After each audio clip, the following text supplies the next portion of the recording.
أعوذ بالله من الشيطان الرجيم بسم الله الرحمن الرحيم اللهم اهدنا فيمن هديت وعافنا فيمن عافيت وتولنا فيمن توليت وبارك لنا فيما أعطيت وقنا شر ما قضيت فإنك تقضي ولا يقضى عليك إنه لا يذل من واليت ولا يعز من عاديت تباركت ربنا وتعاليت فلك الحمد على ما قضيت نستغفرك اللهم ونتوب إليك وصلى الله على محمد وعلى آله وأصحابه وأتباعه وسلم والحمد لله رب العالمين. So, Eugene can now listen to you introduce what we are doing, the second flash from the book. The flashes, yep. Yeah. Second point. Second point we are going to read. Human beings have no right to complain in the case of disasters and illness for the following three reasons. First reason, God Most High has made the garment of the body with which He has clothed man a manifestation of His heart. He has made man to be a model on which He cuts, trims, alters, and changes the garment of the body, thus displaying the manifestation of various of His names. Just as the name of healer makes it necessary that illness should exist, so too the name of provider requires that hunger should exist, and so on. The Lord of all dominion has disposal over His dominion as He wishes. Yeah.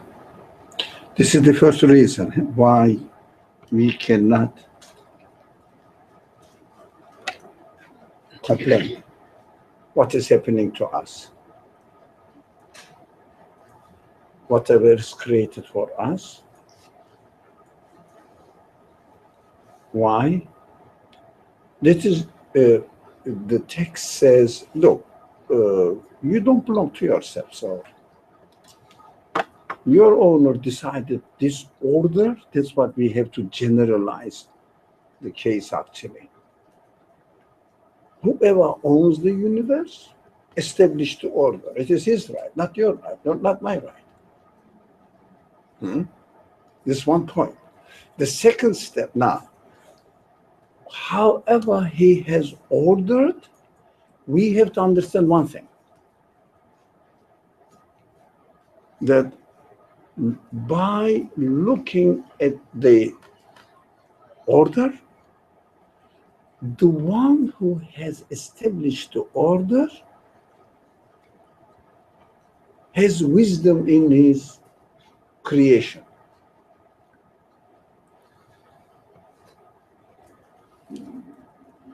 Maybe we should keep open. It's noisy, but the people don't know that we are here. Do you think they may? We may keep one door here open to this. At this. So, thank you, Doctor. You had a good attention. What room number is this? What room number is this? Just let people. Okay. When they come here, practically speaking, they will. But this door doesn't stay open. Okay. If it, you know, sorry? But somebody is using their, okay. Leave a note and take the room number. Doesn't stop. Huh? I know. This one does, but that one. Oh. You know, if you keep it, it stays open.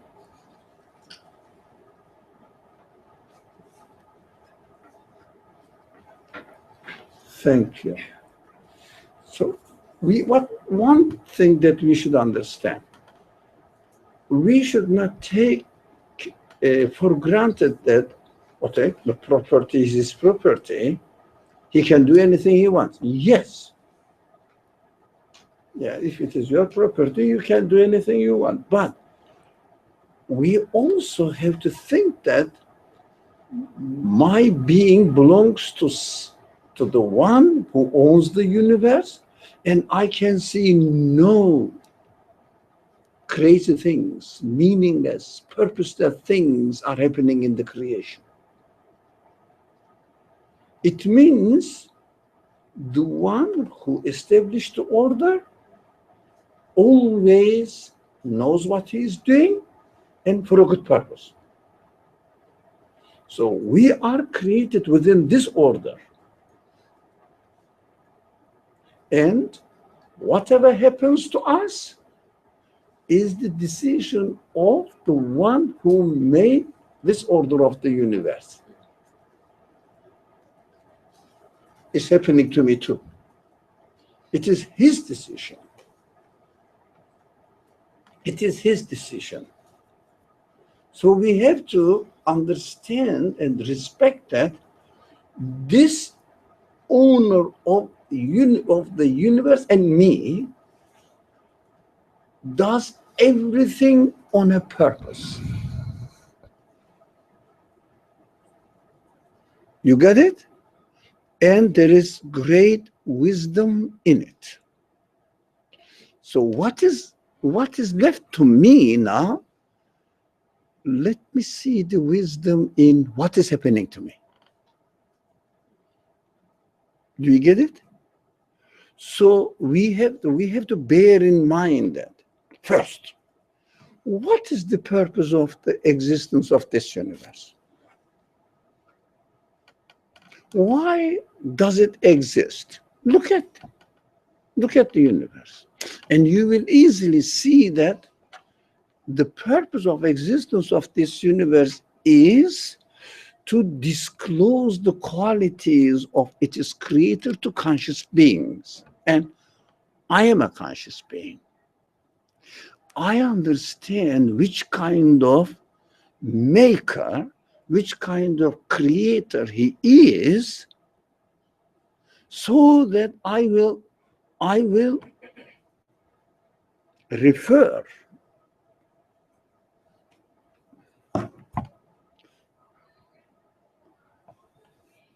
what I'm looking for. The purpose of existence of this universe is for the creator to disclose itself to me, the conscious being, so I may refer my existence to it. Yeah, definitely, because you exist within the universe. So the purpose is to let the conscious beings know who he is. But I'm a conscious being, so I should use the universe as a means of getting to know who my owner is and relate my existence to him. It means, look, I exist because of him, because of his choice, and in my existence also, the purpose is to get to know who my Lord is, who my owner is, because this is the most fundamental concern for any human being. Most fundamental concern. Who am I in this creation? Because it is, I keep saying this, I repeat this a lot. It is a closed box. The universe is huge, but closed box. We cannot really understand if we don't reason, we don't see, we don't hear anything explicit there. Everything is covered. So you have to discover. You have to see the meaning behind each action, which you can. You are a human being, you can. So whatever happens to you, we should understand that we should understand that this is because my owner is teaching me who I am, who he is. Very simple. Without understanding who you are, you don't understand who your owner is. So that the example, simple example the author gives here, if you never get ill, but the example he uses in the other very accustomed way of speaking, nourishment requires hunger, but I have to look at it from my side, and I have to say, if I know I get hungry, would I know that my Lord takes care of my hunger? He's a very compassionate one. He's a very generous one. He's taking care of my needs. Is there any way? If there is no hunger, there will be the best food, more delicious food here, you wouldn't? No, it is prepared for you. Simple. So I understand that if hunger is given to me, it has a purpose. I may suffer from it. I may look for solutions in order to overcome my hunger, satisfy my hunger. I may struggle for it. I may work for it, but it is not pointless. It is the only way to understand your owner better. Otherwise, he gives another example. If there was no illness, I would never understand that my owner also cures. For example, which one is more striking for us? If I am like this, as I am, I don't think about what's happening in me, and my body is created in a way that it cures itself. I wouldn't know. But when I have a scratch on my finger, even the smallest one, I realize a week later the scratch is gone. Who did it? The cells themselves? They don't know. They have no knowledge, no power, nothing. The order is established in a way that teaching me that my owner takes care of my need. Because I don't want to scratch. For example, my finger is bleeding. Do you want it? You don't like it. You don't want it. So what happens after a while? It stops. Oh, what a wise creation. It stops. The blood conjugates, or how do you say? Congeals. Congeals. The blood conjugates. What a wise creation. And then body is created in a way that it is cured. This is the only way I understand that everything in my existence is deliberately made, consciously, deliberately prepared, made. And the maker is showing me that he is the one who is taking care of my needs. That is Why? If my finger bleeds, I have no reason to complain. That's the only way I learn. In this, never forget, closed box. The universe is a closed box. Unless you reason, you get nothing. You think, you develop, you deduce from what is happening and what did they refer to.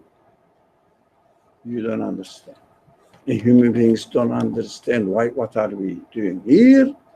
How we came here? What is the reason to be here? And who brought us here? No way. And these questions are essential. As every human being asks these questions. These are essential for human capacity. Because I'm not only a body, I am a sensual being. I question, I reason, I come to a conclusion. And I understand. So go beyond the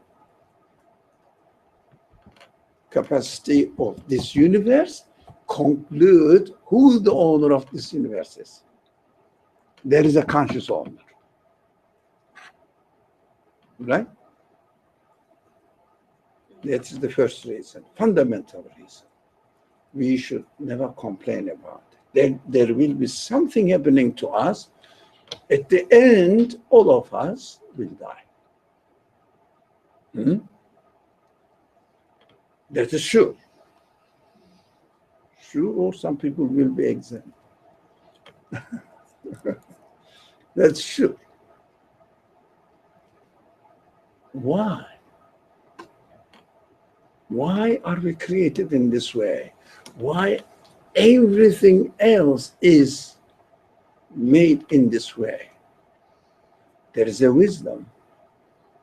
But human beings don't want to die. It means that we don't want to lose anything given to us. Simple. Very simple. That's how we are. I don't want to lose anything which is given to me. I always like it, want to preserve it, use it, utilize it.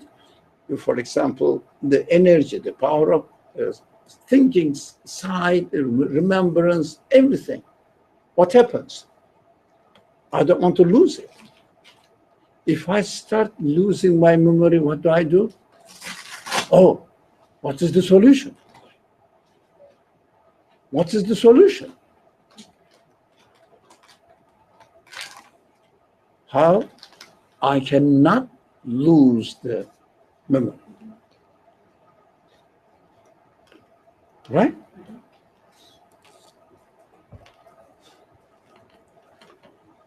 Second reason. Any question for the first reason? I don't want to lose anything, but at the end I lose. And you have to think, why? Why am I made in this way? You said that, so like talking about memory, right? As I may have a tendency to lose my memory as I grow older, and I don't want to lose it. And so I need to find a solution. How? The solution? Yes.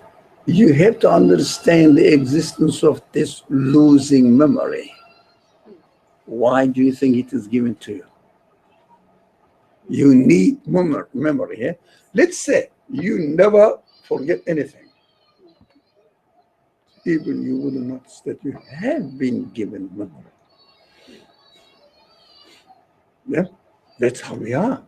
If the world wasn't transient, we would never notice that the universe is transient and there is an owner of the universe who's showing that, no, all human beings, conscious human beings, this existence is transient, but you don't want to be transient. It means you have to recognize and understand that I am your Lord.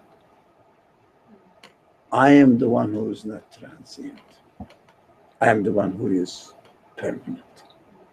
So you know that I created you within these conditions to understand that your Lord, the owner,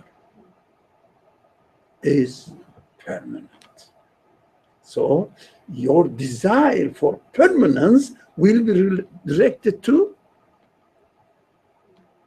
your Lord, not to the universe.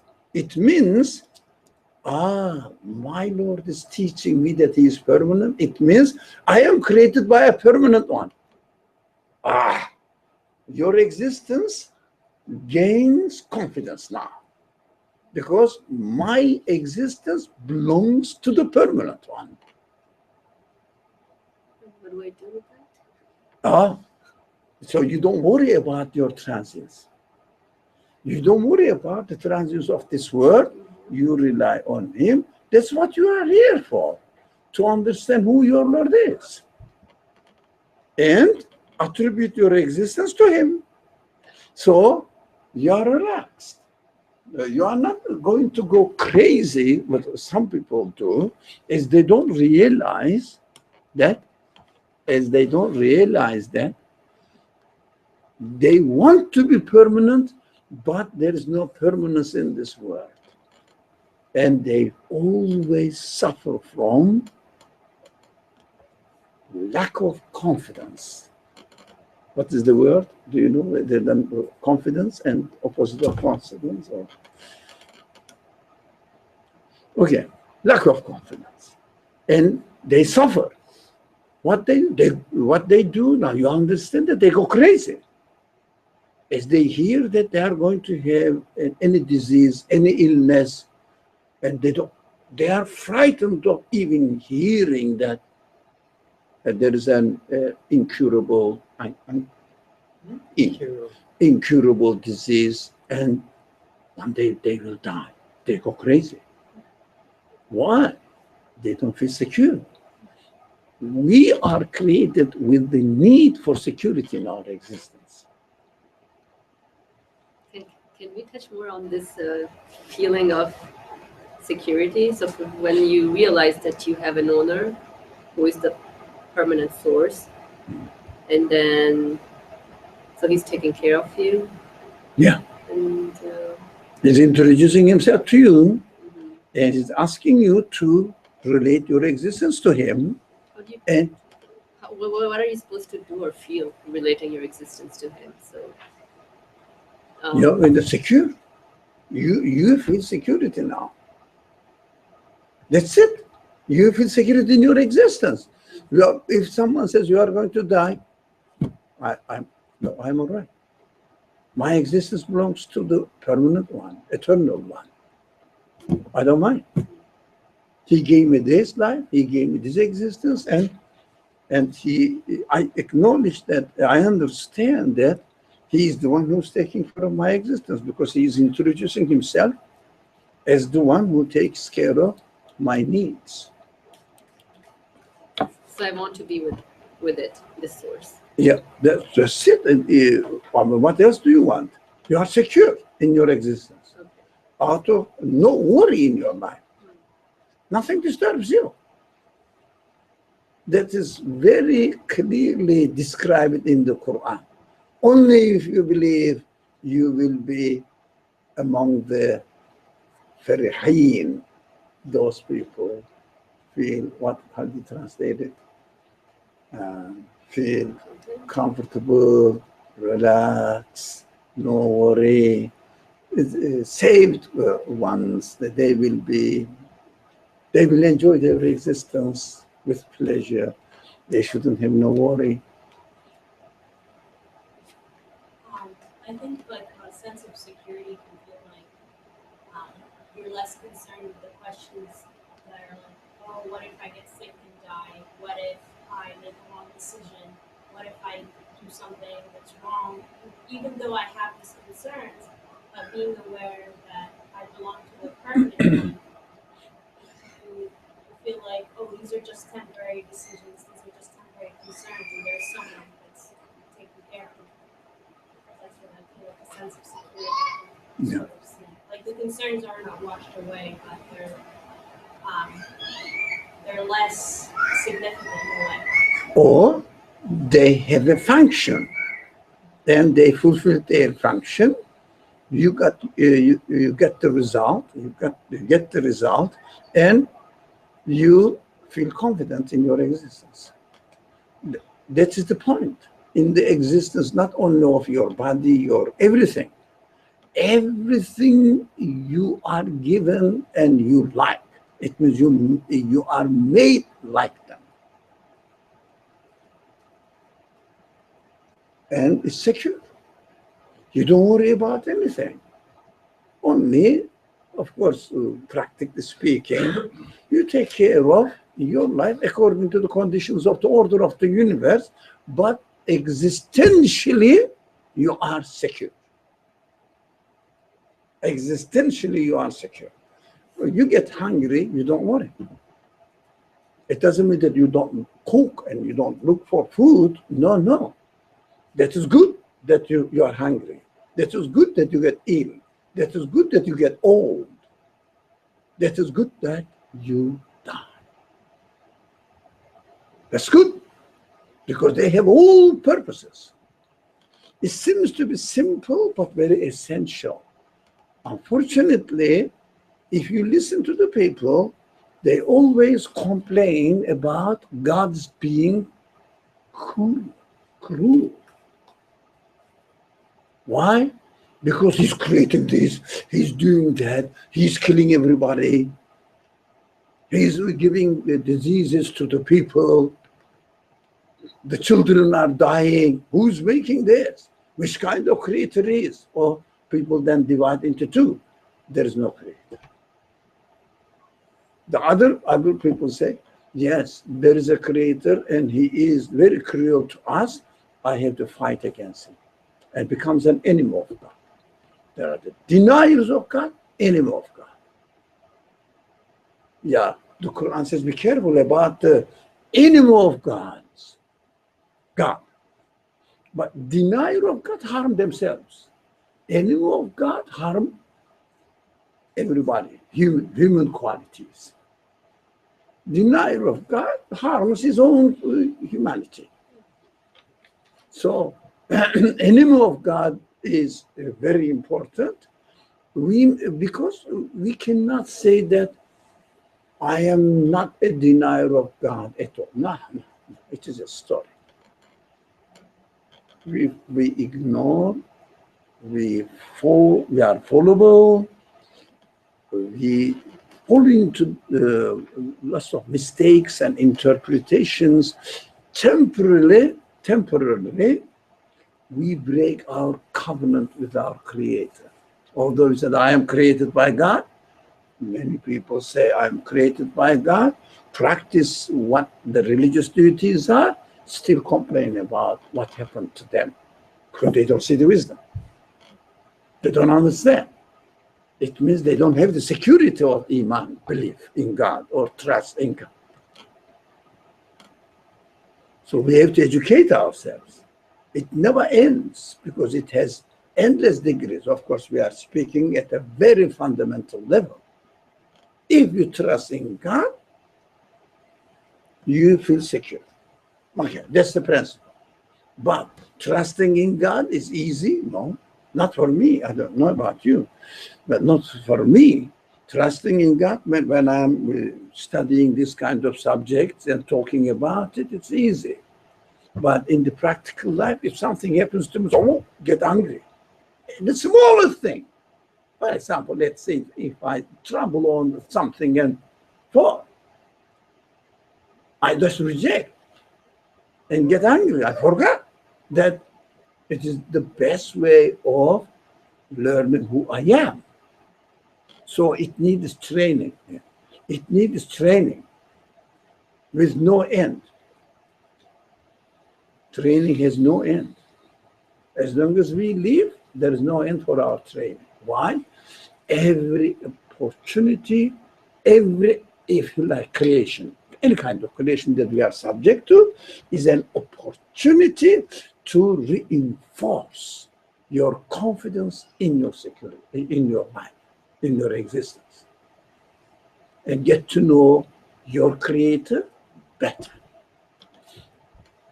So how do you make that training happen? Because you can sit down and talk to yourself that, I have to, there's wisdom behind this. God did this for a reason. You can do that every single time, but then you trip on a rock and your first reaction is to lose sensory. And then again, you tell no, there was a reason for this. There's wisdom behind it. But it's just our nature to be angry when it happens. So how do you deal with that? Yeah. Can you imagine? Can you imagine that if something makes me feel unhappy happens, then I'm not angry with it. I'm indifferent to it. Can you imagine? I'm happy with it. I'm not angry with it. I don't react. How can I realize what is the wisdom of existence in this world? I have to react. That's why this is a kind of temporary denial. Don't be afraid of it. It's quite normal. If you don't deny, you cannot really confirm. Do you get it? Yeah. If you don't say La ilaha, you cannot confirm illallah. So there's nothing wrong with being disappointed with what is happening to you. Now, that is nothing wrong if you see that 100 children, babies, were destroyed in a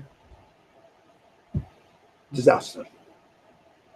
And you get a feeling very pity about these children, and this shouldn't happen. Huh?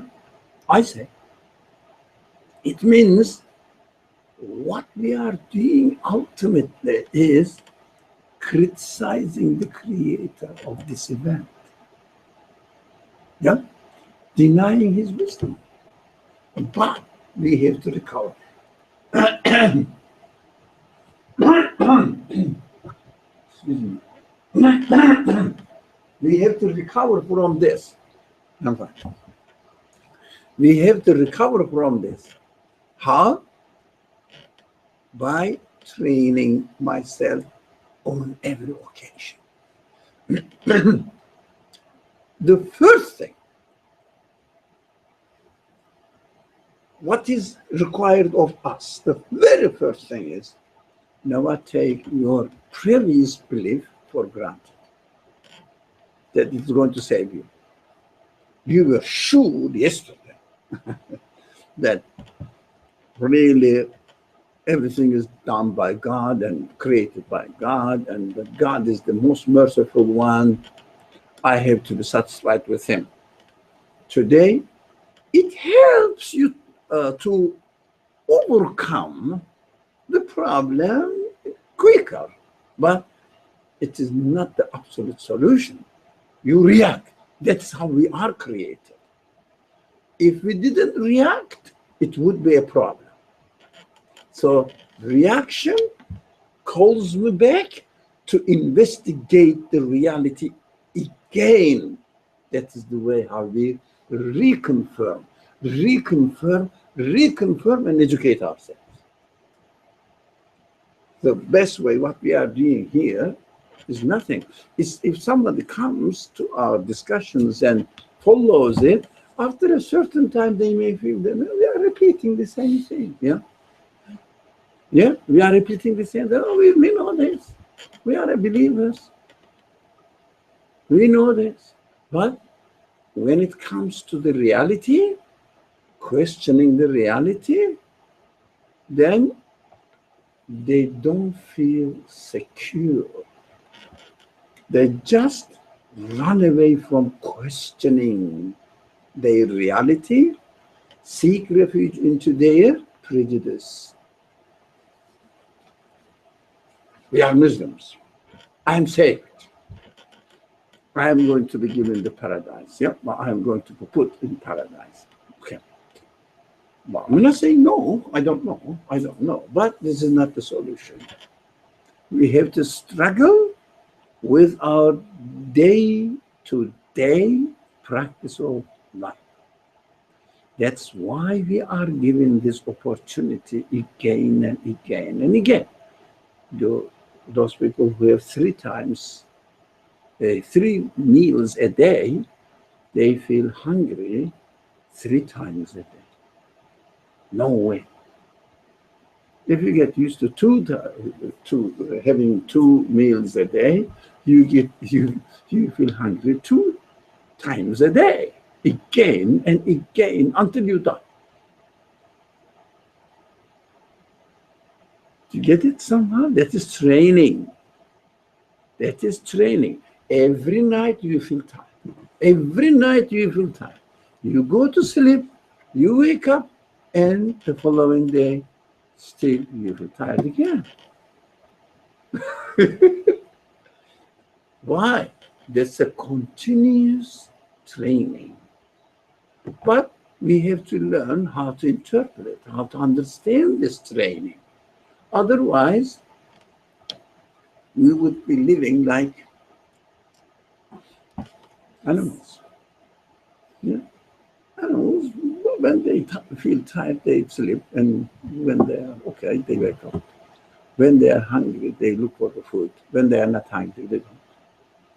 That's it. What is the meaning? Never forget, the universe is a closed box. This word is a very important phrase. This universe, everything is closed. You have to have the windows opened up to the reality.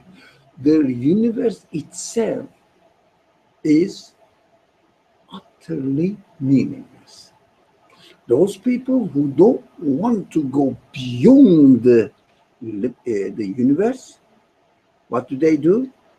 Everything is meaningless. The beings are meaningless. Even our life is meaningless. But let's make it meaningful until we die. Do you understand the solution?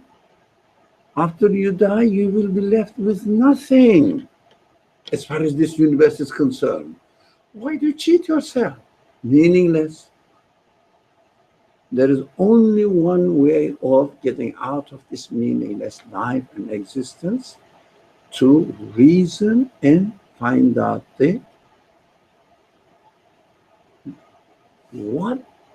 what they refer to. What they refer to.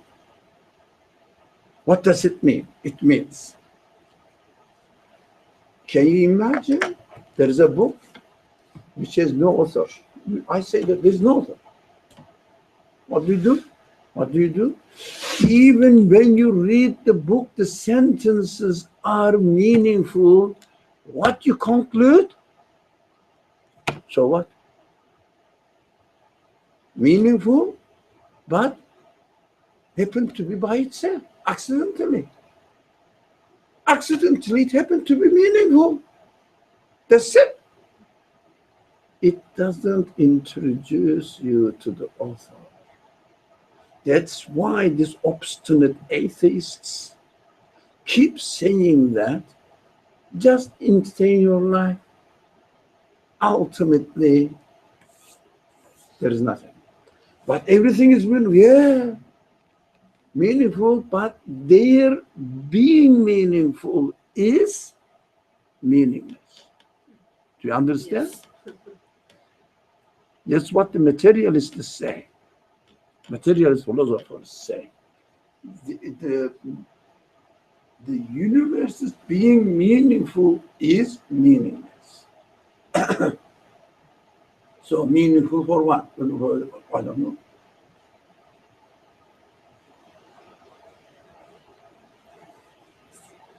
It means they decided not to reason and see what the existence point to. Existence points to. I happen to be seeing, to have eyes and see. Why? I happen to be like that. Meaningless. But having an eye or having eyes is a good thing. I enjoy it, but it's meaningless. It is meaningless. Do you understand the contradiction? It is very fundamental to, if you like, denial of God. Very fundamental. If someone doesn't understand this, no one understands the psychology of atheism, denial, or agnosticism. Meaningless. So we have to reason. That's what we are giving the reason for. If someone doesn't reason, doesn't use his human reasoning, reasoning his, not only reasoning means doesn't use your feelings, not reason the existence of your feelings. Reason the existence of your emotions. Reason. Understand why they are there. What are they referring to? Because they are referring to something other than themselves. And you have to investigate. That is why taken for granted or self-claimed belief, religion, religiosity means ultimately nothing. That's what we keep saying this. That I am a Muslim. Why? Because I am a Muslim. Means nothing. I believe in God. Why? Because I believe in God. In Islam, we believe in God. It is meaningless, pointless. It doesn't bring you anywhere. It doesn't open a window from the walls. It is a closed universe. From the walls of the universe, showing you, taking you to another world of existence, which is absolute.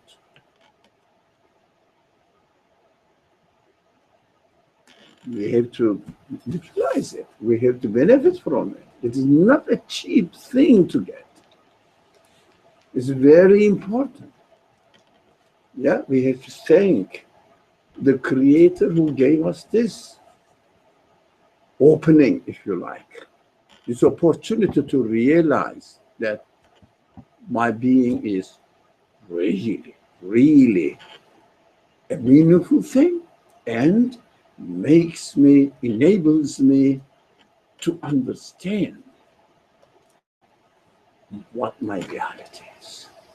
What is the reality of the existence of this world? I think we should move to, if you don't have further questions, to second reason.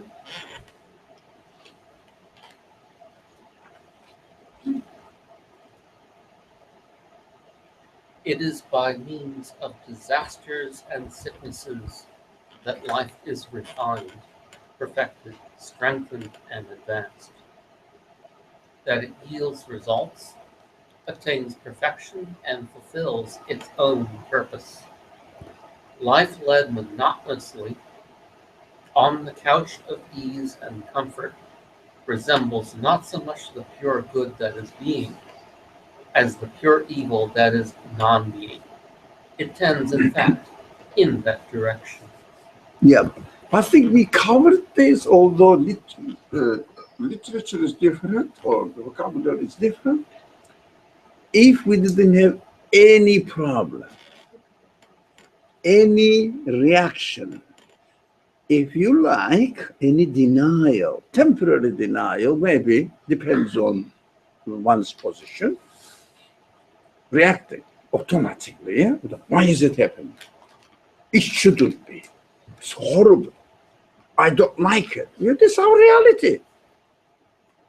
If we didn't have any of these, and these things require investigation, questioning, if we didn't go through this questioning, we would learn nothing and life becomes meaningless.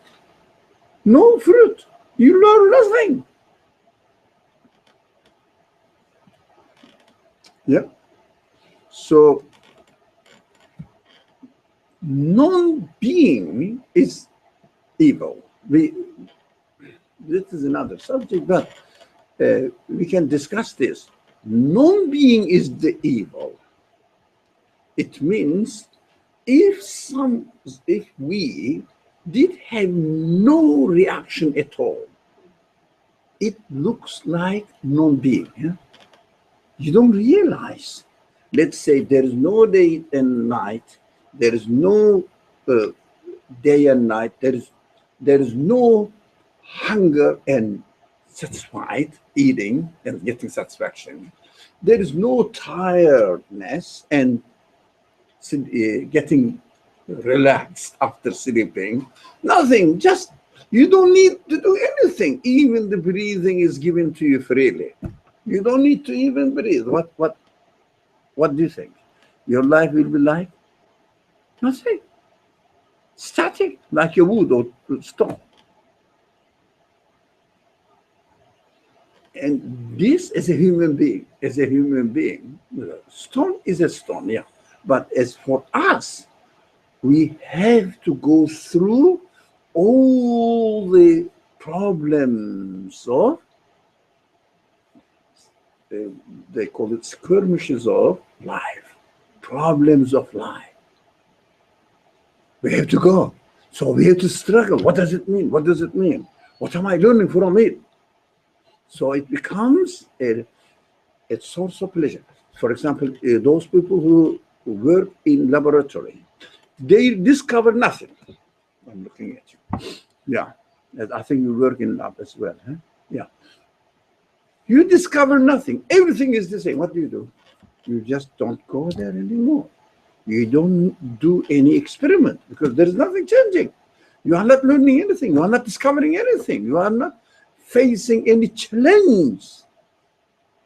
So when you face when you face anything challenging you, if you overcome it, if you solve the problem, if you find the solution, you publish a paper and then yeah, I am happy. No, the life is like this.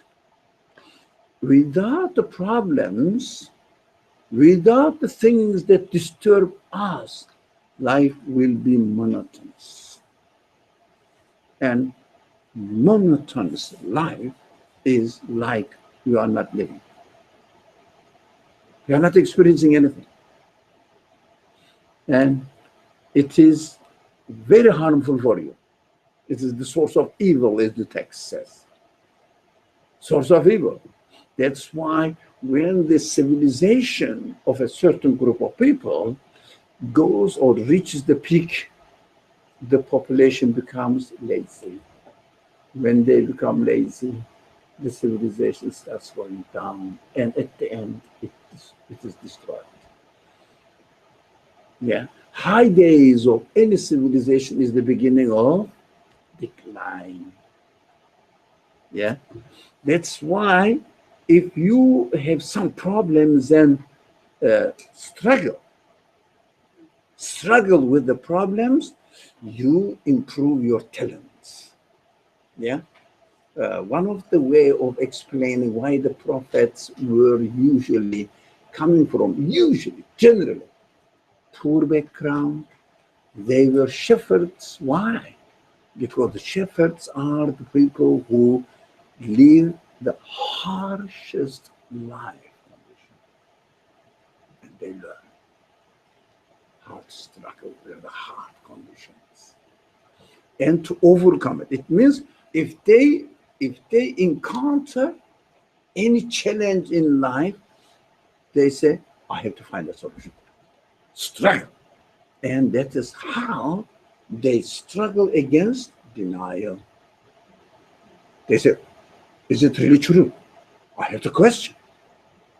Do you think the prophet grows himself just accidentally and becomes a prophet because it is chosen?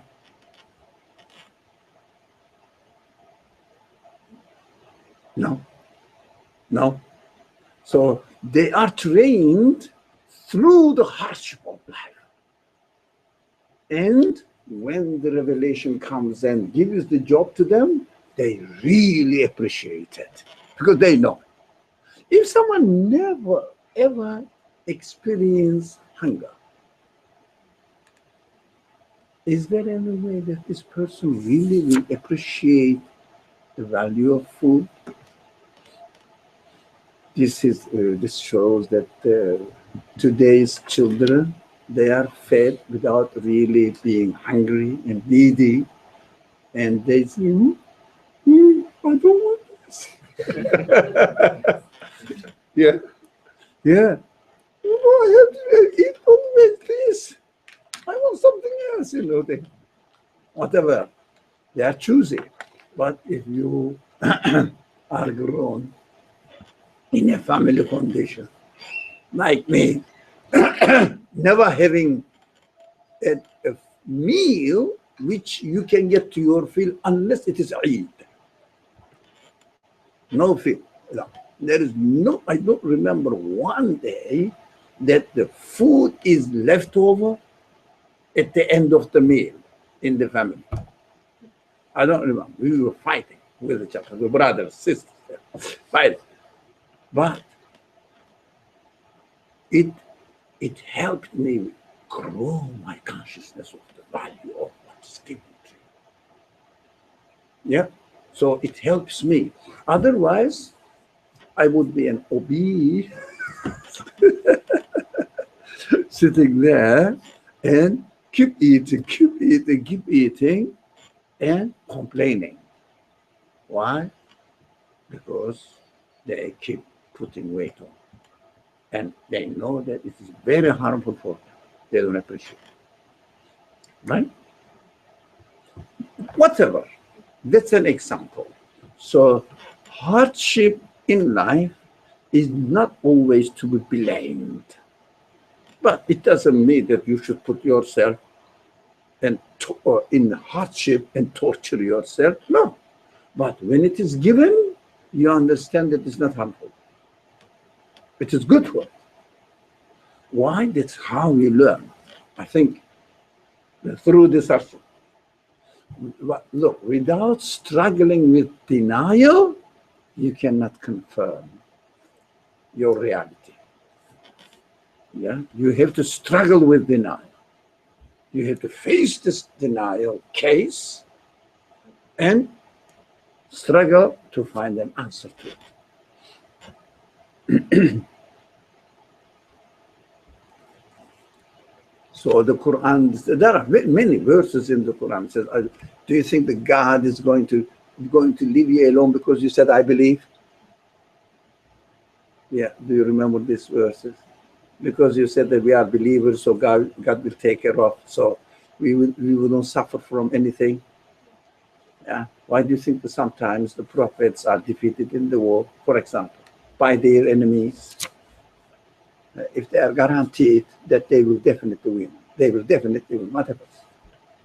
They wouldn't prepare themselves. The people, the soldiers say, at the end we will win anyways. Why start? They will become lazy. They won't learn. They won't learn anything for them, their real life conditions. So it is nothing harmful at all to be given anything that hurts us, disturbs us, causes pain to us. No. But we wouldn't want it, but that's good that we don't want it. When it is given, we have to appreciate it.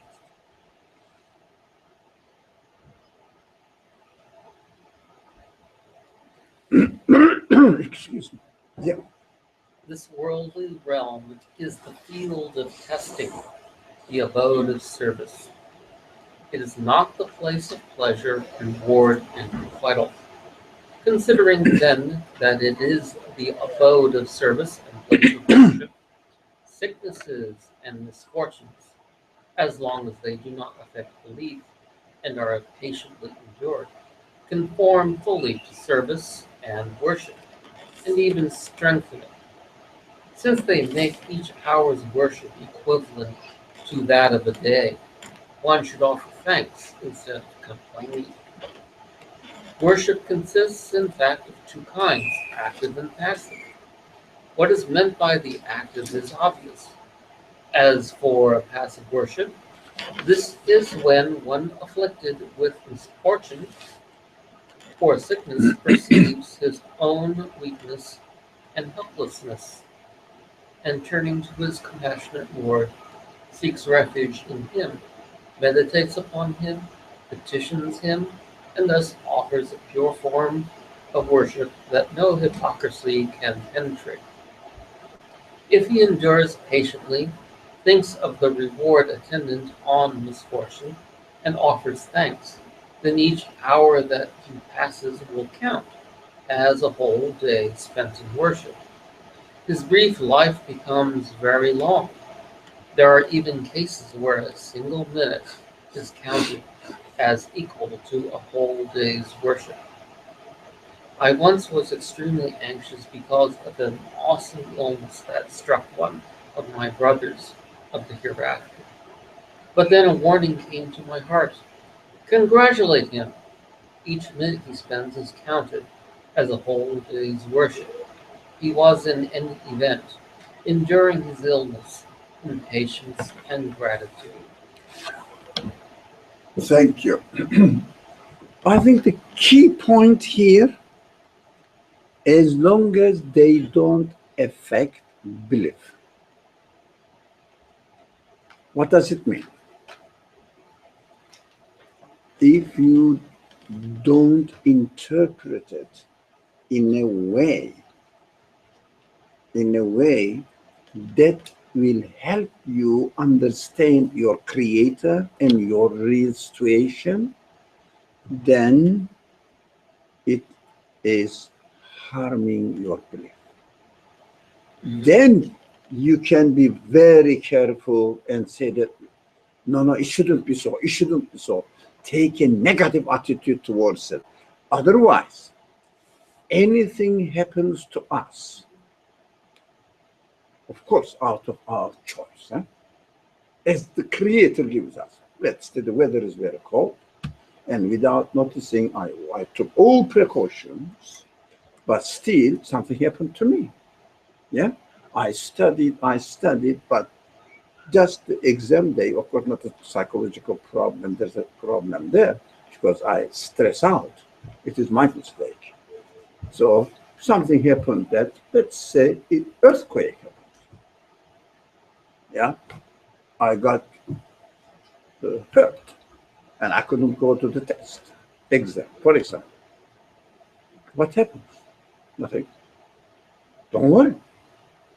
So you understand it is from your creator, and you are being trained here. So if something happens to you, we have to be careful to understand what worship is.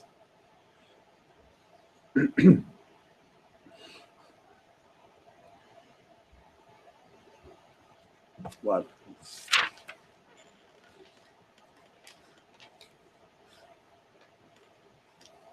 I'm looking for the word. For example,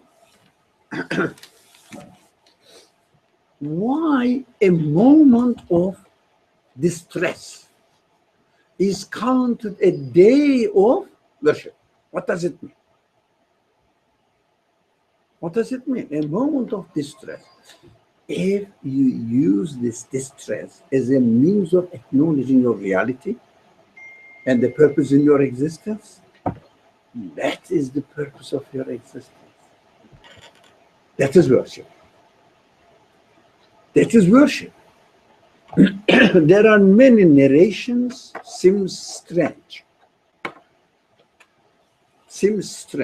But if you use this understanding as your criterion, you will solve all them.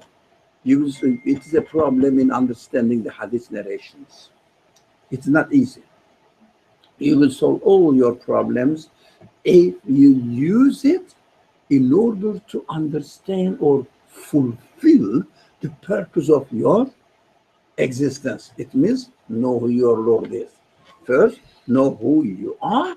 Second, know who your Lord is, and attribute your existence to Him. Anything which helps you recognize your reality is good for you. Because when you recognize your reality, it is the only way to recognize your Lord, who your Lord is, who you are, who your Lord is, the owner of this universe. But I mean my Lord, owner of this universe. In the language of the Quran, Rabbul Alameen, owner of this universe, everything. So you recognize Him. And that is the purpose of your existence.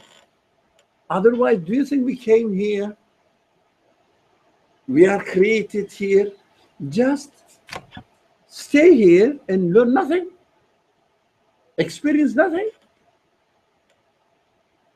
Do you think that's the purpose of our existence in this world? It's nothing, pointless. Yeah, I came here, I learned, I experienced nothing and died. Huh. It means you didn't exist really. Your existence brought you nothing. So we understand two things here. First, as long as the disaster or anything makes you feel unhappy, doesn't cause you lose your belief, it is good for you. If it causes you to lose your belief, it means harms your reality, then it is bad for you, and you don't want the bad thing happen to you. Look for the solution. Question. Don't sit there, okay, it is bad for me. What shall I? No, you have to look for the solution. Because this unhappiness felt in an occasion where the bad thing happens to you, when the bad thing happens to you, this unhappiness is the call, wake up call for you. You don't like it. Why? So you have to think about it. How can I get rid of it? How can I overcome it? So hardship in life, if it is given to us, must be utilized to fulfill the purpose of our existence. No complaint. And we will be happy. Because we are being given the opportunity. This word, this realm of testing, abode of service, this language is taken from the Quran. Okay? And we have to understand, God is testing me. We talked about it before a lot. God is testing me doesn't mean that God doesn't know, and let me give this one and let me see what this man is react. No, opportunity to improve your humanity, opportunity to fulfill your purpose of existence. If you don't understand testing in this way, it's a problem. It's a very fundamental problem. You know, but God is giving to me and testing me, so I have to suffer, but be patient, not complain about God. Wow. Use it as a means of realizing your own self, who you are. It's an opportunity. Get it? It's an opportunity. It is the way of training you. Otherwise, you wouldn't discover anything. Okay. So I understand what you're presenting is that everything is an opportunity for me to realize my reality. Should I be asking for opportunities? Should I be desiring? It is given. Don't worry. It is given to you. But be aware of it. Don't worry. Okay. No. So But you shouldn't. You are given the sense not to like it. That's why it is beautiful. You don't like to be an ill. I don't want to be an ill. Yeah, I don't want to be ill. That is the beauty of it. So if the illness is given to me, I will use this sense of disliking illness so that I will react. When I react, I start questioning. When I question, I understand my reality. The problem is we don't understand that fundamentally, essentially, belief or religion is questioning. We don't understand this. Fundamentally, essentially. If someone doesn't question, doesn't react, doesn't use his whatever given is to me, thank God. Yeah? No reaction. But you are in pain. Why don't you use it? I don't want this pain. Why do you think it is given to me? Don't use your yesterday's belief. Your yesterday's belief doesn't help you today. That is why testing is. Every day is a new opportunity. Got it? So you don't want problems. When the problem comes to you, be realistic as you are. Do you like it? No. So use it. Now you are given something against contradicting your given sense which doesn't like it. Do you understand? Two things are clashing now. Pain is there, and your sense of disliking of pain is fighting. Out of this fight, you will realize the purpose of your existence. That's why if someone says, okay, I don't have the fight, I believe in God. How did you believe in God? Because yesterday I thought of something, or I am a Muslim. It doesn't give you it doesn't add any quality to your being a believer. It doesn't add anything because you don't learn anything. When you don't learn anything, you are losing. When you don't experience anything, you are losing. When you don't make, for example, you are registered to a school and you never learn anything and you are a student.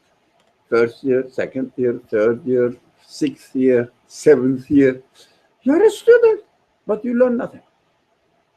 What benefit you get from being a student? Huh? Nothing. So whether you are a student or not doesn't make any difference.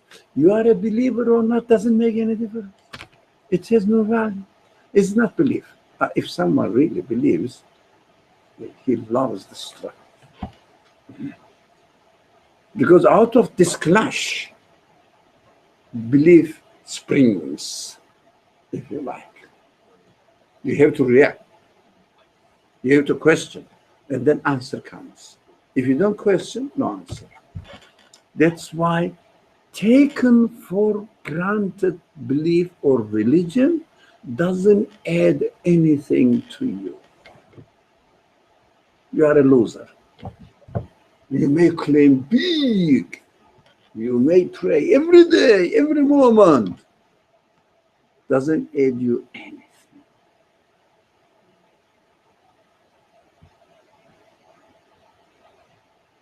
Right? So we understand when we are reading the text, do you notice? When we read the text, we, if you like, reconstruct the text Because text addresses to ordinary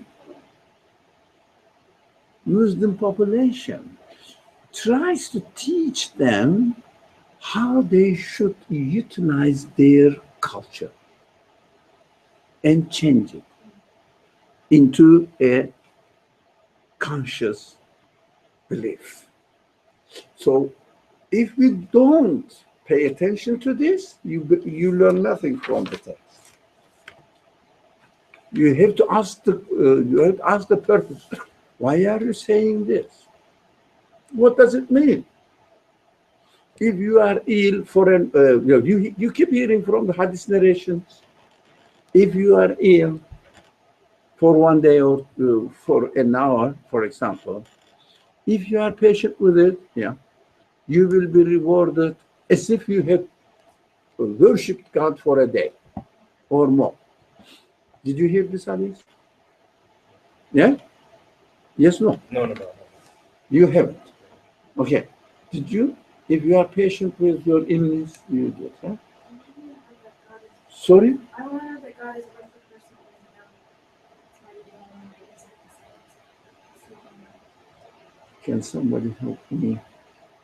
I didn't she hear said well. Oh, sorry. No, I only heard the hadith that God is with the person who is ill, so that's why you go visit the people who are sick. Yeah. That's the only one.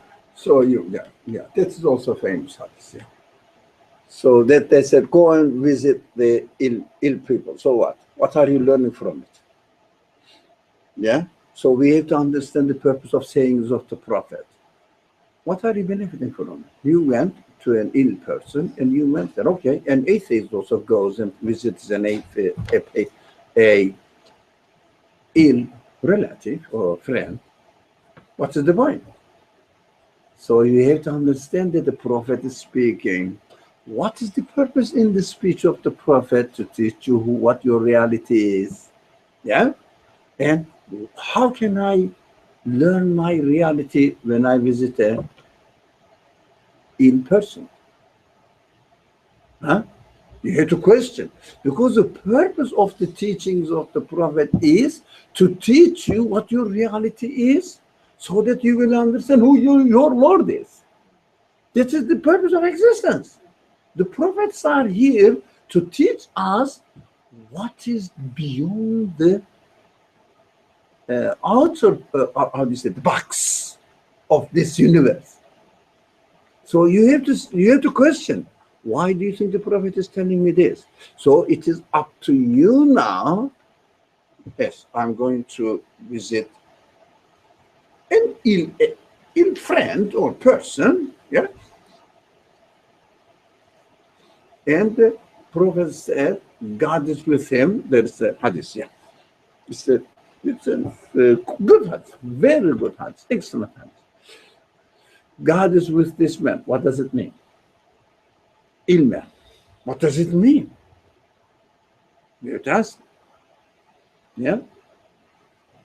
Because God is giving him the opportunity to improve his or her belief in him by putting him in a trouble. Through the trouble, then he or she will say that I am a needy one. Yep. I cannot protect my life. You see, in the minds and experience of the man, you see that God is present there. You understand? So the one who visits him, he will, if the man is aware of it, but if he doesn't, if he is not aware of it, he learns nothing. It's a waste of time. But when he goes there, look, this man is struggling. He cannot really cure himself. He cannot protect his health. It means he doesn't own the health. You are there. You are witnessing now. What you do now, you see the presence of God in the environment. You say, we own nothing. Only the one who owns everything. The universe is our owner. We are not the owners of anything. You see, to understand this hadith, it's beautiful. One thing is needed. When you read an hadith or hear an hadith, you better not. Because you have to go through this training. Otherwise, you cannot benefit from the hadith. You become a robot imitators. So if you really train yourself properly and then read an hadith, the first thing you should ask to yourself, who's speaking? In the hadith narrations, who is the speaker? Who said this word that you narrated now? Prophet? Sorry? Hopefully. Not even, hopefully, yes, it is the Prophet who said this in the narration. The man says, I heard Prophet saying this. So it is narrated to the Prophet or related to the Prophet. Don't be afraid. So, what is the mission of the Prophet? Huh? Sorry? To give, to make us be aware what our reality is, and let us learn who our Lord is. He is the teacher, right? He is the teacher. So what is he teaching here now when he says go and visit an ill person because God is there with him? You have to say, what is he teaching me here as far as my purpose of existence is concerned? Because he is the one who shows me how to get out of this closed universe.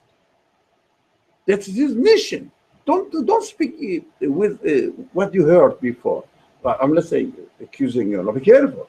Don't imitate people saying that, he's the messenger of God. He delivers the message of God to me.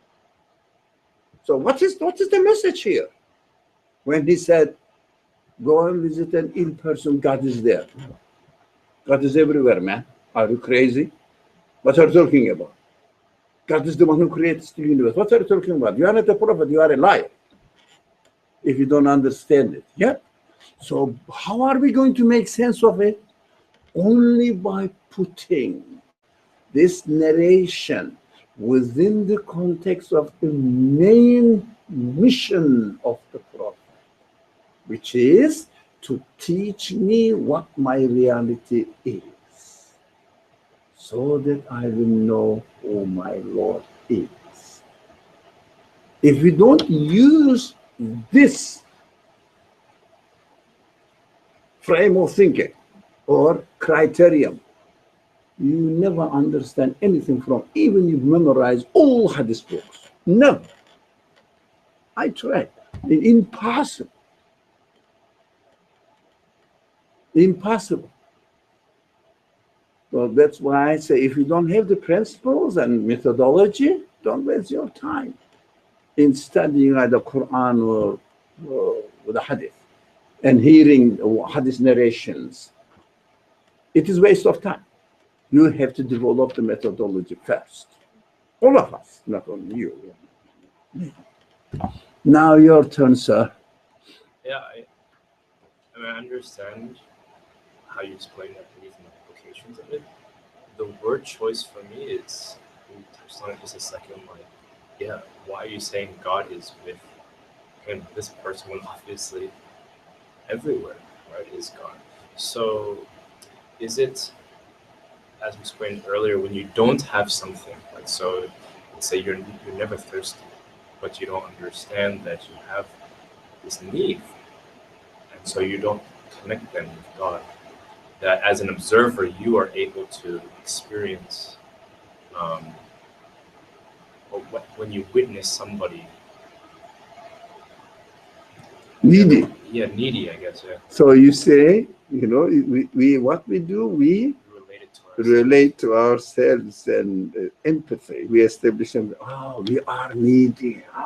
Look at this man, how is he suffering now? He cannot really solve his problem. He is needy. That's, you remember earlier on what we said? without this clash, without this fighting, yeah, be careful here, without the struggle, without the fight between what is happening to me and my human senses says, no, it should not happen. So some people, if they don't really use their reasoning properly and doesn't have these people don't have the intention to understand what their reality is, they deny God, saying that God is creating evil. Come on, God, if there is a God, cannot be the creator of evil. Come on. So there is no God, since there is evil. Or from the same source, you can confirm God because of this clash. Not clash is real. Clash is there and necessary. That is why it is our, we call it, it is our test, or it is our opportunity to learn. So we have to take one of the two attitudes, either deny God or confirm God. There is no in between.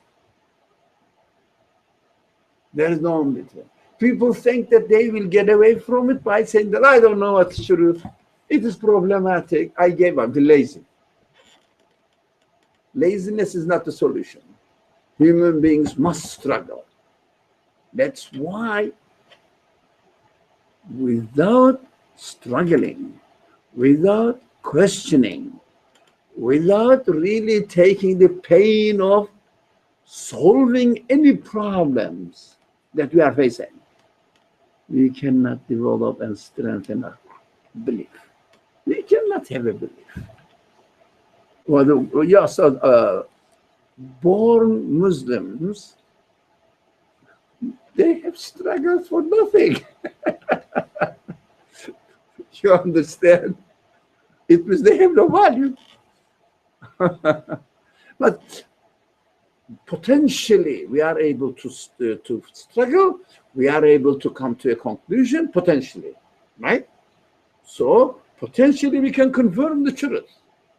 That's why everybody is created with the with being a potential believer. So we have no excuse in that. I don't know. I'm not qualified for it. I am not a scholar of hadith or verses or religion. This is ridiculous. You don't have to be. You have to be a human being. You don't have to be a scholar. You have to use your human qualities. There's nothing more than this. More than this is required of us. Be a human being. Can we touch upon what does reward stands for? Sorry? So, reward. Yeah, the conclusion, positive conclusion. Conclusion. Yeah, you get to positive conclusion, don't you? So when I realize that's my reward. Yeah, Okay. that's the reward. It means, look, what is the reward? You say, for example, I say I'm hungry, I am horrible, I have no one to take care of me, and then somebody says, okay, I will give you 1 billion fortune. You say, that's it. It's the reward, man. So, but that is the security of existence that you get when you realize who your Lord is, honor is. And again, we always repeat this. When you refer your existence to a source which is absolute. But what else? What else can be the reward? Money is nothing. Property is nothing. Fame is nothing. Health itself is nothing. And ultimately, you will lose it. Nothing. This universe is given to you. What are you going to do? You are going to die. What are you going to do? Nothing. Struggle is everything. So that's why, if I am given an illness, as long as I'm able to realize my reality, that's the reward in the illness, right? So the reality saves your existence from going into meaninglessness. So this is slightly off topic, but on topic too. So it's when you say meaningless, that's like despair, right? That there's no hope for anything. And earlier you talked about angels as being the truth bearers of the so what all those things you're getting are coming from angels. Is that where then Iblis comes from as the sort of No, we sense said of in our previous, that if you notice that, if there was no angel, there would be no Iblis. If there was no mistake, there would be no right. If there was no false, there will be no truth. That is how the universe is. So if there was no struggle, there would be no progress. Right? That's how it is. If there was no illness, there would be no health. We wouldn't notice. If there was no darkness, there would be no light. Yeah. Even light is there. We wouldn't notice the existence of light. So if there was no created universe, there would be no creator. For me. Yeah? Because can you imagine? I'm not experiencing anything made. How can I talk about the maker? That's my reality. Don't be afraid of using this analogy. So if I wasn't created, I would never be able to realize that I have a creator.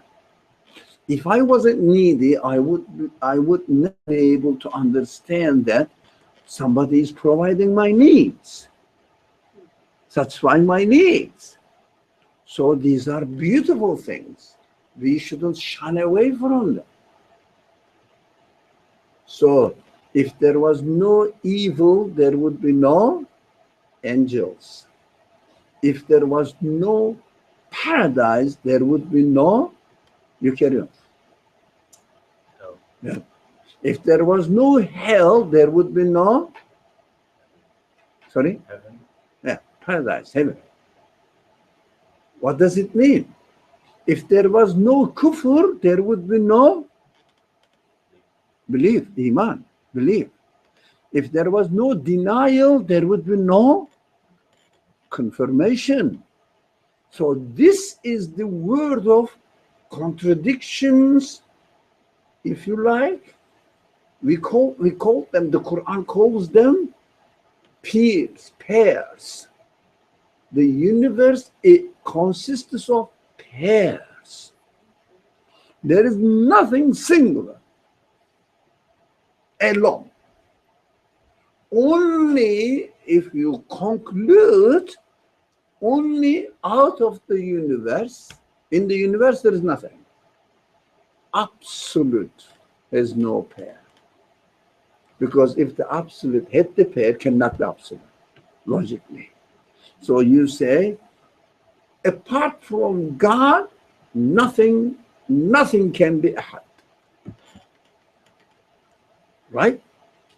So these are the teachings of the Quran.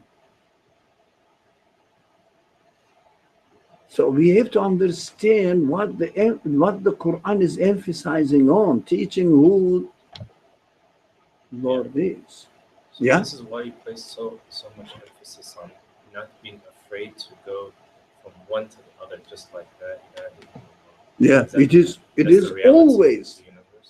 We have to always go into this struggle. This happened to me. I didn't like it. But this sense of disliking is given to me by the same one who created this and hurts me. Do you see? It looks like contradiction.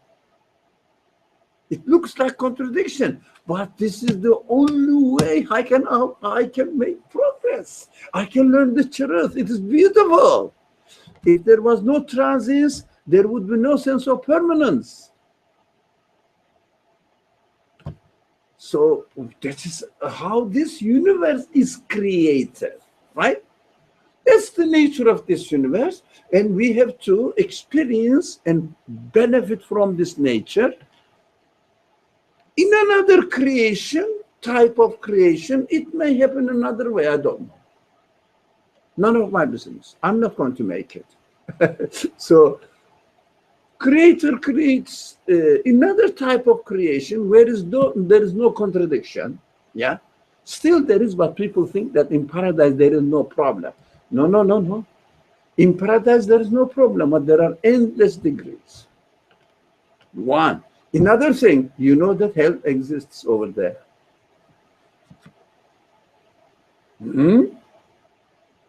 You understand? No. That hell exists over there, and you are not there. Oh God, beautiful. How about the people of hell? Why, if you think seriously and deeply, never take any belief for granted, never imitate religion, never. Why do you think hell hurts the people who are there in the description of the Quran? Now, we don't know which kind of hurting it is, but the Quran describes in this way, and horrible. You cannot stand it. It is really unbearable. Explanations a lot, eh? Why? Because of the existence of paradise. They know what they are. You see. They are aware. So they say in the hereafter there are no pairs. Life will be static. No, no, no, no, no. In the hereafter, life will be static. No. You know that hell and paradise exists, then there's no in between. Either there or there.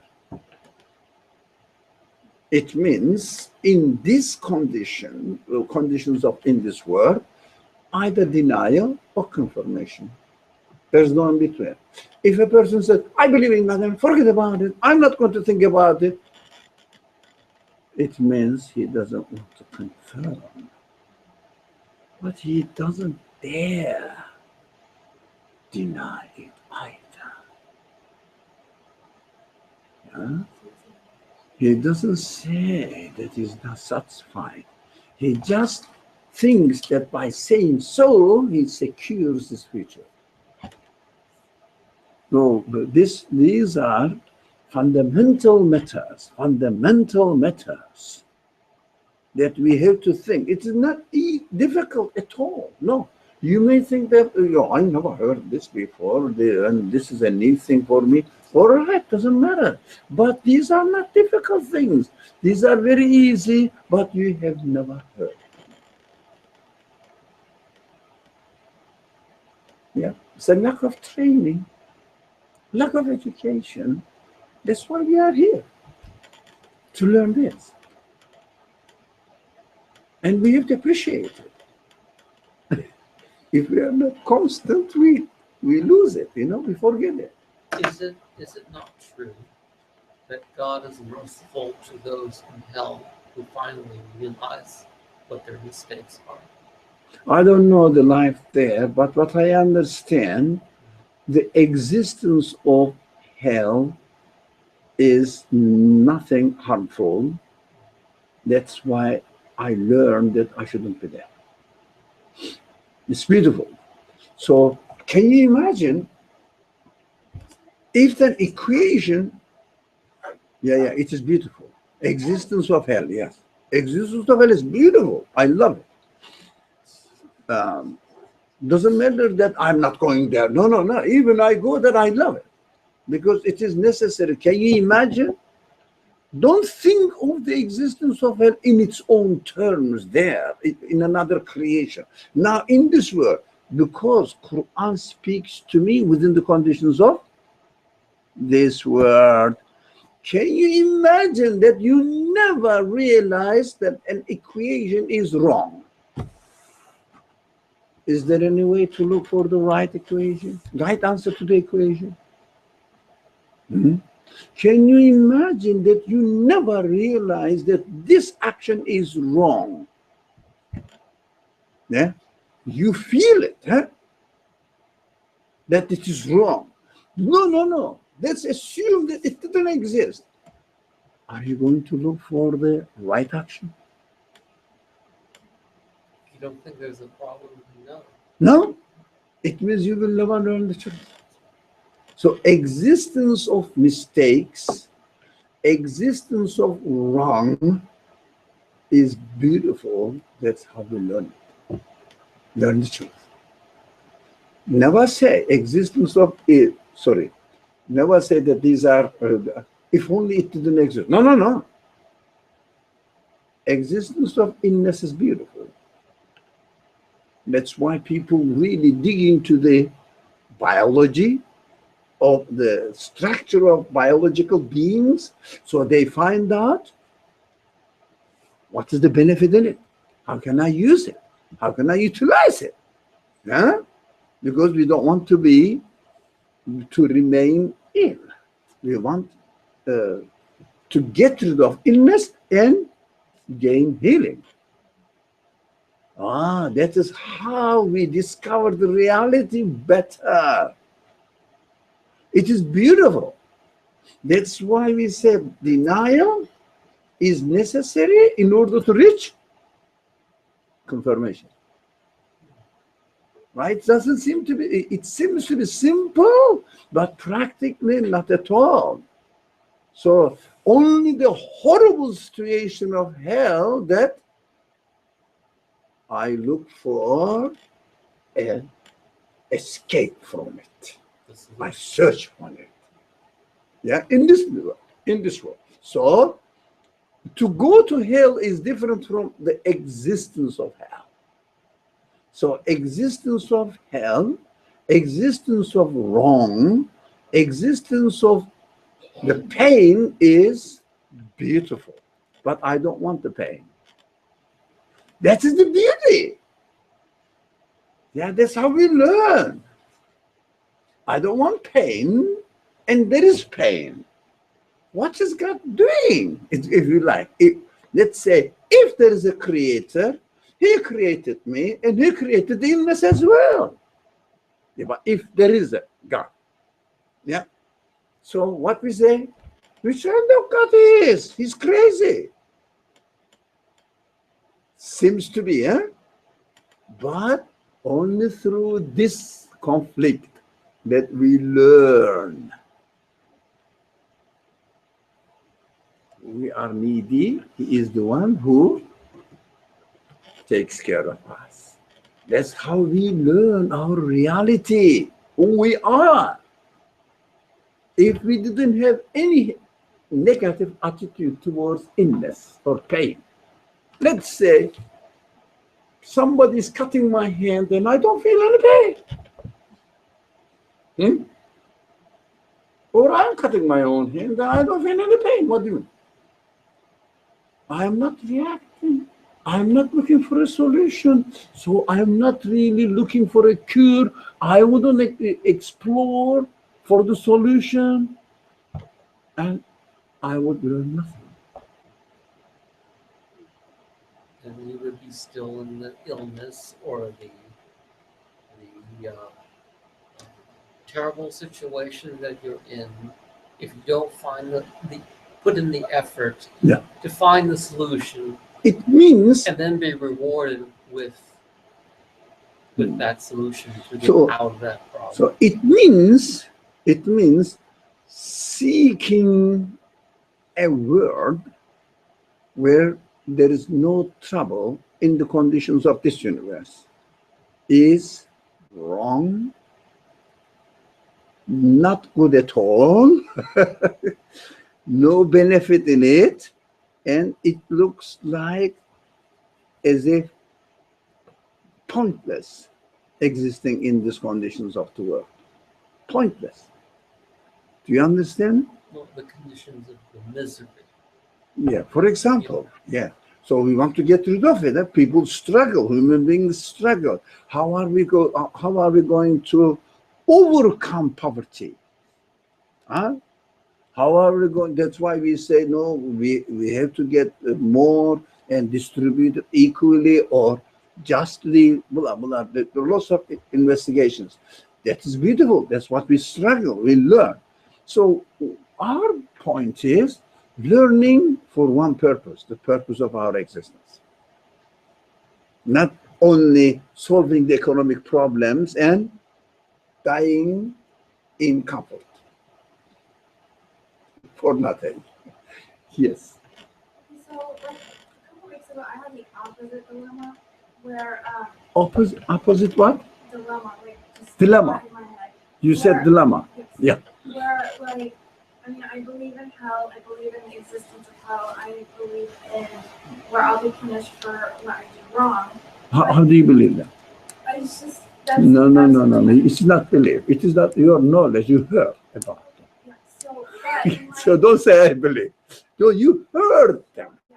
but for me, it was more like heaven was the part that was confusing me. It was like, of course, I'm gonna be punished for what I did wrong because you see No. that. No, but for me, it was just like getting rewarded for what you did good. It seems. How can you be rewarded when you do good? What is good?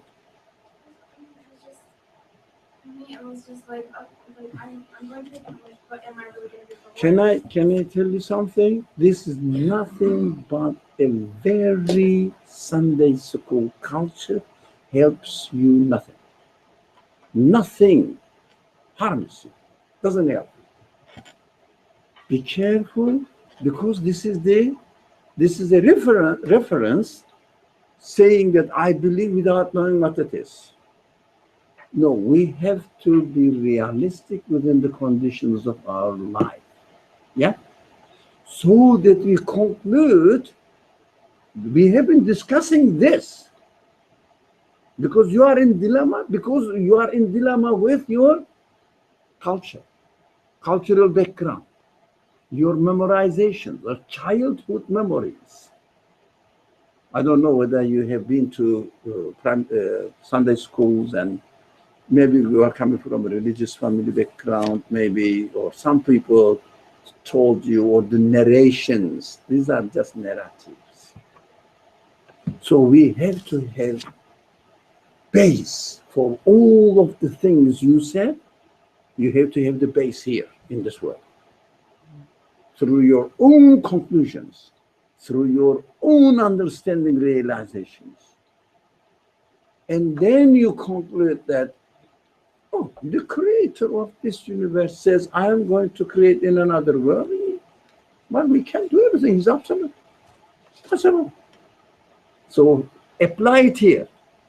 You have to see, you and I have to see hell in denying the truth. You have to see heaven in confirming the truth, reality. That's why the ultimate purpose of this struggle in this world is to find out who your Lord is. When you find out who your Lord is, you are in absolute heaven. Secure, confident in your being. If someone says you are going to die, so what? None of my business. My creator is absolute. I belong to him. Paradise. Yeah? In this world. So these are, if you do good things, what are they? There's a problem. You will be rewarded. You will be rewarded. What is the reward? In the hereafter, not here? I don't know. How can I believe that? How can I confirm that? Somewhere else I will be rewarded, but here I will suffer. It is contradiction. A Quran or these hadith narrations or the speech of God is addressing the human beings while they are here within the conditions of this type of existence. Do you get it? Do you get it at all? In this kind of existence, this type of existence, you have to understand the reality of this news. And then you say, I confirm them. But because you just said that I believe in the hereafter, what do you mean? Believe is not a simple matter. How do you believe? Believe is confirmation. What is your evidence to confirm? That reminds me of Saudi culture. Sorry? That is why we are doing here, establishing, laying the foundations of how we should really understand from this type of creation in this world and our mission here, step by step, slowly, slowly. That's what we are doing here, not imitating. I believe in everything. How do you believe if you don't? For example, let's say he's a good man. Then he says, I'm the president of Columbia University. I believe in him. What's the evidence?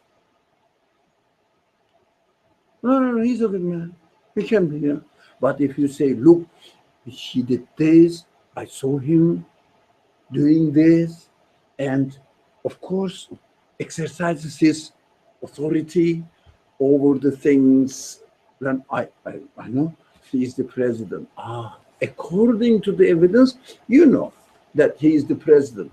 Otherwise, you just say, okay, my friend told me that he is the president. It's not belief, it is just narration. My friend told me that he is the president. Somebody told me that he is the president. Prophet told me that he is, or that we will be rewarded in the hereafter. How can you confirm? So you have to have prior struggle, study, investigations. If you want, keep coming. Step by step, we will try to base our belief so that we will say, look, because of this, it must be so. That's what we have been doing.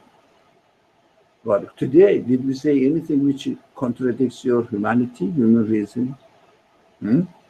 So your reasoning, you are as you are. Don't imitate. Imitation is not belief, understand? Imitating. My mother told me it's a nice guy, it's a nice person. Told me that in the hereafter you will be like that. It must be so. Because my mother is a nice guy, never tells lies. How does she know? He said that she has received a message from God. If the message doesn't make sense to me within my own conditions, how can I confirm it? Everybody says, there are many people who claim to be prophets. How can you say, no, you are not a prophet? Why? What is your evidence? If someone said, oh, you are a prophet, what's your evidence? Show me your ID. So it takes time.